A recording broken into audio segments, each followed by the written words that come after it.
Welcome back from the break, everyone. We are happy to present Odyssey Semiconductor Technologies, Inc. It trades on the OTCQB under the symbol ODII and has developed a proprietary technology that is designed to allow for GaN to replace SiC as the emerging high voltage power switching semiconductor material.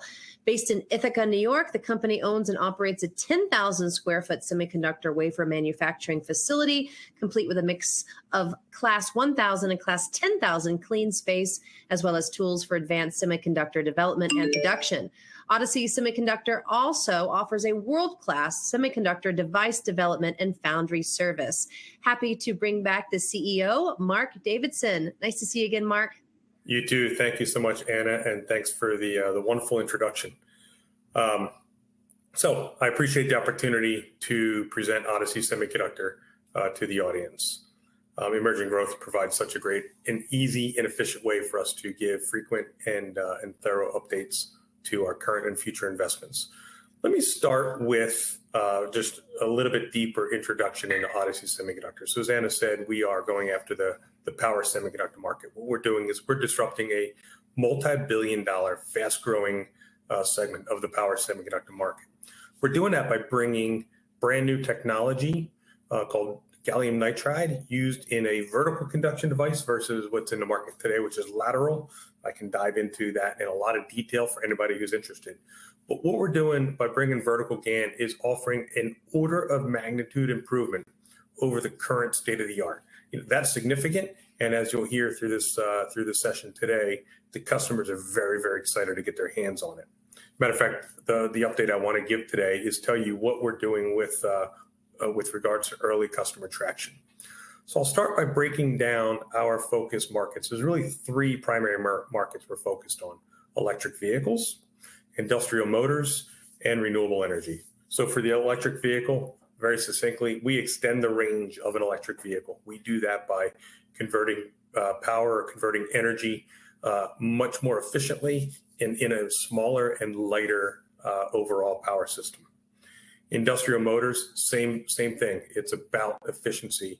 Almost half the electricity consumed in the US is spinning a motor or a blower or a pump. So as you can imagine, any improvement in efficiency there is significant. And the third area is renewable energy, and similar objective. It's get more electricity to the grid by doing that much more efficiently. So we're really talking about the combination of sustainability, availability, and affordability. It's those things together is really critical anywhere in semiconductor markets, but really specifically in the high voltage, high value markets that we've talked about. So with regards to customers, in Q1, we announced this, I think we talked about it at our last presentation here at Emerging Growth. We were able to sample a couple customers, only 2 customers, primarily because one, we didn't want to overwhelm our team with too many engagements, and also we were limited in the number of samples that we had, so we tried to remain very focused.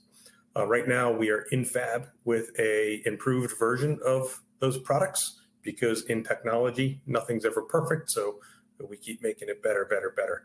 And in addition to having better technology and a better version of our products in fab, we'll also have significantly more volume where we can sample more customers. So very excited about that. So let me tell you about the customers. And I'm going to say this a number of times. Every customer engagement that I'm going to talk about right now are customers that have found us. Right now, we have no marketing and sales or biz dev inside the company. I am doing it. That's my background. And I'm proud to say that every customer has found us. We've done a little bit of publishing in some trade magazines, et cetera, press releases. So it's pretty fascinating to me that every customer engagement is based on a customer inquiring, emailing, or calling us, asking when they can get their hands on samples. In automotive, 4 automotive OEMs, 3 automotive tier 1s, and 3 automotive tier 2s. And to be clear about auto tier 2s, a tier 2 is somebody who provides a power module into the vehicle. What that means is these guys they're experts in power, and they understand the benefits of what we're building and why it's so critical. And of course, they want access to our technology because that helps them win business by having an edge on their competition.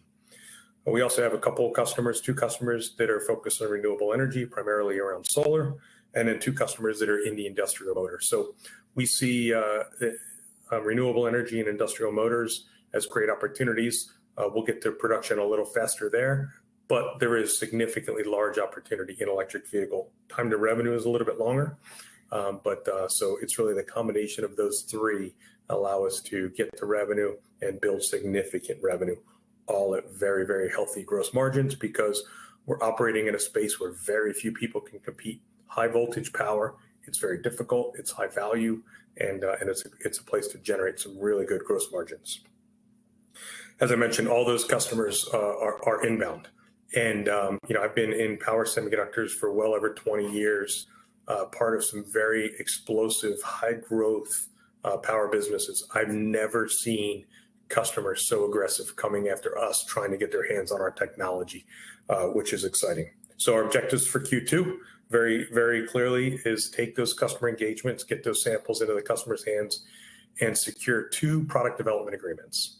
Product development agreement is one where customers will give us their detailed specs. We'll make a version of a product that's important to them, that's required for their system. And we will be collecting what's called NRE, non-recurring engineering. It's a payment upfront, an investment they'll make in order to have early and exclusive access to our products and technology. So objective is to get 2 of those signed in Q2. So very exciting. The products and technology are coming along, the customers are there. So really, in conclusion, the market's there, proven. Customers, as I shared with you, are there, anxiously waiting. So our focus really is on execution. And in order to execute, what we need is a little bit of time and, more importantly, capital. So we will be initiating a capital raise here later this month or early June, so imminently. And so we greatly appreciate the open market purchases, of course. But if anybody here is interested in hearing more or would like to participate in our capital raise, by all means, we'd love to hear from you. We'd love to let you dive in deeper to the company, the technology, et cetera. And with that, I'm going to turn it back over to, I think, Anna, and we're going to go through a Q&A session. So thanks for your time. Thank you, Mark. Great job. So talk a little bit about what gives you confidence in signing product development agreements with customers in Q2 of 2023. Yeah, so we've initiated some, early conversations, dependent on us delivering the samples, of course, and the customers are very, very anxious to be first in line. And then so it really comes down to execution, and it comes down to, I'll describe my team as focused, with a lot of experience and expertise, committed and passionate. So they understand how close we are to great commercial success. So it's a combination of all those things that gives me the confidence that we're going to be successful here. Wonderful. And what are your expectations around building out your customer roster? Yeah, so, I need to generate the design wins and customer traction now with the automotive, because time to revenue for automotive, I think we all know that it's longer. So I want to start now because they do represent a very large part of the market. But in addition to that, we do see those industrial markets, renewable energy, industrial motors, a few other things, as something we can generate some revenue from faster. More distributed, lots of design wins required to get the super high revenue. So that's why it's really the combination of those two things. So that's how we're going to prioritize our customers. And talk about the expected use of the funds and the operating milestones on the company's next capital raise. Yeah, great. So we're just under 2 years to revenue. So we're going to be raising capital that's going to get us the operating capital that we need in order to keep focusing, adding some engineering, so that we stay on schedule. And then because we do have our own fab, we need to put a little bit of equipment into the fab in order to generate about $20 million worth of what I'll call revenue capacity. So we'll be able to generate $20 million of revenue out of our facility. And Mark C. wants you to talk about your customers and what sales channels are you using to get more of them? This goes into who the customers are, please. Yeah, right now it's all hand-to-hand combat. I'm doing it all. We will go to market with a direct sales model first and foremost. I have experience working with distribution in semiconductors. There will be a time when that makes sense. But I would say for the next 2 to 3 years will be almost all direct sales going after the largest customers. And Ray, wants to know, what is the increased cost to the end user with your products versus current technology? Yeah, great question. So one of the big reasons why the electric vehicle guys are coming after us is because the traction inverter, now this is the thing that converts energy from the battery to the wheels. It's too expensive using current technology. Silicon carbide is very expensive, but more importantly, it's, as I mentioned earlier, an order of magnitude worse on performance. So I can charge a higher price because you can use significantly fewer of my devices in a traction inverter. I can charge a higher price. They need fewer of those.